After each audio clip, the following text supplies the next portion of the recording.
Minimum charge 50 രൂപയാക്കണമെന്നാവശ്യപ്പെടുകയാണ് auto തൊഴിലാളികൾ. അതാവശ്യപ്പെട്ട സമരത്തിലേക്കും. CIT ഈ മാസം 16-ന് സെക്രട്ടേറിയറ്റിലേക്കും കളക്ടറേറ്റിലേക്കും മാർച്ച് നടത്തും. മിനിമം ചാർജ് 50 രൂപയും പിന്നീടുള്ള ഓരോ കിലോമീറ്ററിനും 25 രൂപയും വർദ്ധിപ്പിക്കണമെന്നതാണ് ആവശ്യം. ഇന്ധനവില ദിനം പ്രതി ഉയരുന്ന സാഹചര്യത്തിലാണ് തൊഴിലാളികൾ ആവശ്യവുമായി രംഗത്തെത്തിയത്.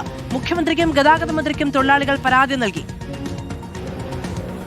നമ്മൾ കഴിഞ്ഞ 4 വർഷമായിട്ട് ഓട്ടോ ടാക്സി ചാർജ് വർദ്ധിപ്പിച്ചിട്ടില്ല. കേരളത്തിൽ മിനിമം ചാർജ് 30 രൂപയ്ക്കാണ് കേരളത്തിൽ ഓട്ടോറിക്ഷ ഓടിക്കുന്നത്. അതിനുശേഷം ഇപ്പോൾ ഏറ്റവും സമീപകാലത്ത് പെട്രോൾ ഡീസൽ വില വർധനവ്, അതുപോലെ CNG കിട്ടാനില്ല.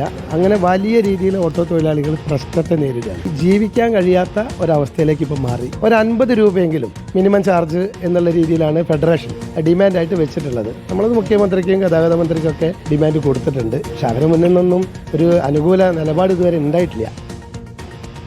ഷാഹിദ് റഹ്മാൻ വിവരങ്ങളുമായി ചേരുകയാണ്. ഷാഹിദ്, 30-ൽ നിന്ന് 50-ലേക്ക് ഒറ്റയടിക്ക് ഈ പറയുന്ന വർധന, അതിനുള്ള അനുമതി ലഭിക്കാനുള്ള സാധ്യത എത്രയാണ്? പരാതികൾ നൽകിയിട്ടുണ്ട്, ചർച്ചകൾ ഉണ്ടാകുമോ? തീർച്ചയായും ചർച്ചയിലൂടെ മാത്രമേ ഇത്തരം കാര്യങ്ങൾ പരിഹരിക്കാൻ സാധിക്കുകയുള്ളൂ എന്ന കാര്യം നമുക്കറിയാം. അപ്പോൾ അത്തരത്തിലൊരു ചർച്ച ആണ് പ്രധാനമായിട്ടും ഈ തൊഴിലാളികൾ ആവശ്യപ്പെടുന്നത്. അതുകൊണ്ട് മുഖ്യമന്ത്രിയും ഗതാഗത വകുപ്പ് മന്ത്രിയും ഈ വിഷയത്തിൽ ഒരു ചർച്ച നടത്തണം എന്നതാണ് ഇവർ പ്രധാനമായിട്ടും ഉന്നയിക്കുന്ന ആവശ്യം. മാത്രവുമല്ല, നിലവിലെ സാഹചര്യത്തിൽ ഓട്ടോ തൊഴിലാളികൾ 30 രൂപയാണ് ഈ ചാർജായിട്ട് ഈടാക്കുന്നത്. എന്നാൽ അത് മാറ്റി 50 രൂപയാക്കണം എന്നുള്ളതാണ് ഇവരുടെ ആവശ്യമായിട്ട് ഇവർ പ്രധാനമായിട്ടും മുന്നോട്ട് വെക്കുന്നത്. കൂടാതെ ഓരോ കിലോമീറ്ററിനും 25 രൂപ വർദ്ധിപ്പിക്കണം എന്ന ആവശ്യവും ഇവർ മുന്നോട്ട് വെക്കുന്നുണ്ട്. ഇതിന് പ്രധാനപ്പെട്ട കാരണമായിട്ട് ഇവർ ചൂണ്ടിക്കാണിക്കുന്നത്, ഒന്ന്, ദിനം പ്രതി ഈ ഇന്ധന വിലവർദ്ധനവ് നടക്കുകയാണ്. അതുപോലെ തന്നെ CNG ഉൾപ്പെടെയുള്ള ആളുകൾക്കും വലിയ രീതിയിലുള്ള ബുദ്ധിമുട്ടുണ്ട്. അപ്പോൾ ദിവസവും ഓടിക്കഴിഞ്ഞാൽ വീട്ടിലേക്ക് കൊണ്ടുപോകാൻ ഒന്നുമില്ല. ഈ പെട്രോളും ഡീസലും ഒക്കെ അടിച്ച് തങ്ങൾ വലിയ ബുദ്ധിമുട്ടാണ്, പ്രയാസമാണ് അനുഭവിക്കുന്നത് എന്ന കാര്യമാണ് പ്രധാനമായിട്ടും പറയുന്നത്. ആ ഒരു പശ്ചാത്തലത്തിലാണ് ഇത്തരത്തിൽ ഈ വിലവർദ്ധനവ് ആവശ്യപ്പെട്ടുകൊണ്ട് ഇപ്പോൾ തൊഴിലാളികൾ രംഗത്തേക്ക് എത്തുന്നത്. പ്രധാനമായിട്ടും 2 പേരാണ് ഇപ്പോൾ സമര രംഗത്തേക്ക് കടക്കാൻ പോകുന്നത്.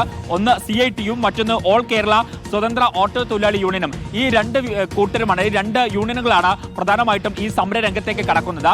CIT-യുടെ നേതൃത്വത്തിൽ ഈ മാസം 16-ാം തീയതി സെക്രട്ടേറിയറ്റിലേക്കും ഒപ്പം തന്നെ സംസ്ഥാനത്തെ എല്ലാ കളക്ടറേറ്റുകളിലേക്കും മാർച്ച് നടത്തും. ഒപ്പം തന്നെ സ്വതന്ത്ര ഓട്ടോ തൊഴിലാളി യൂണിയന്റെ നേതൃത്വത്തിലും ഇത്തരത്തിൽ സമരവും പ്രക്ഷോഭവും ആരംഭിക്കാനാണ് നിലവിൽ തീരുമാനിച്ചിരിക്കുന്നത്. എന്തായാലും ഇതുമായി ബന്ധപ്പെട്ട പരാതികൾ മുഖ്യമന്ത്രിക്കും ഗതാഗത വകുപ്പ് മന്ത്രിക്കും നൽകിയിട്ടുണ്ട് എന്ന കാര്യമാണ് ഓട്ടോ തൊഴിലാളികൾ പറയുന്നത്. മധു, ഷാഹിദ് റഹ്മാനാണ് വിവരങ്ങൾ നൽകിയത്. 2022-ലാണ് ഏറ്റവും അവസാനമായി ഓട്ടോ ചാർജ് വർധന നടപ്പിലാക്കിയത്. പക്ഷേ ആ സമയത്തൊക്കെ ഈ പറയുന്നത് പോലെ 5 രൂപ നിരക്കിലൊക്കെയാണ് വർധന ഉണ്ടാകുന്നത്. ഇപ്പോൾ 20 രൂപയാണ് ഒറ്റയടിക്കുള്ള വർധന ആവശ്യപ്പെടുന്നത്. പക്ഷേ അതിനൊരു പശ്ചാത്തലമുണ്ടെന്ന് മറക്കാൻ കഴിയില്ല. അത് ദിനേന എന്നതുപോലെ കൂടുന്ന ഇന്ധന നിരക്ക് കൂടിയാണ്, താങ്ങാൻ കഴിയുന്നതല്ല എന്നുള്ളതാണ് തൊഴിലാളികൾ പറയുകയും ചെയ്യുന്നത്.